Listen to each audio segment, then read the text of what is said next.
En Somalie, le président a approuvé une loi visant le blanchiment d'argent et le financement des groupes terroristes. Une initiative accueillie avec bienveillance par les États-Unis, qualifiant la nouvelle loi d'avancée positive pour convaincre les banques occidentales de la qualité du contrôle relatif au mouvement de capitaux vers la Somalie.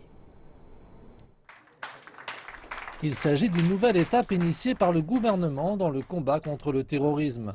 La loi anti-blanchiment d'argent et anti-financement des groupes terroristes a en effet été approuvée par le chef d'État somalien. La guerre contre le terrorisme est très compliquée. Nous nous battons contre un groupe terroriste très organisé.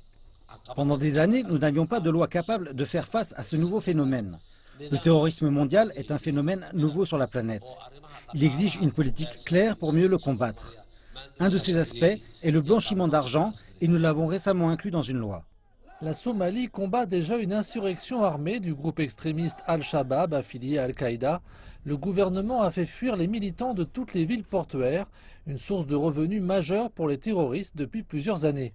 À Mogadiscio, les autorités ont l'espoir de convaincre la communauté internationale qu'elles sont engagées dans une guerre contre Al-Shabaab.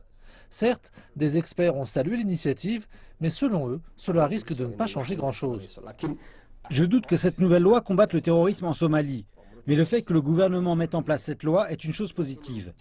Cela sera long avant que le gouvernement ne puisse travailler sur quelque chose de tangible. En Somalie, les terroristes obtiennent des fonds par différents moyens, pas de liquide, mais en vendant des produits. Les autorités doivent mettre à mal leur financement en contrôlant certaines activités commerciales. Pour les analystes financiers, la Banque centrale du pays n'est pas aujourd'hui en position de contrôler les mouvements de capitaux. Mais ils perçoivent ce changement comme un pas important dans la lutte contre le terrorisme.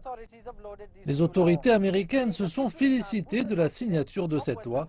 Elles ont dit qu'elle améliorerait la confiance des banques occidentales concernant les virements par le système informel appelé Hawala.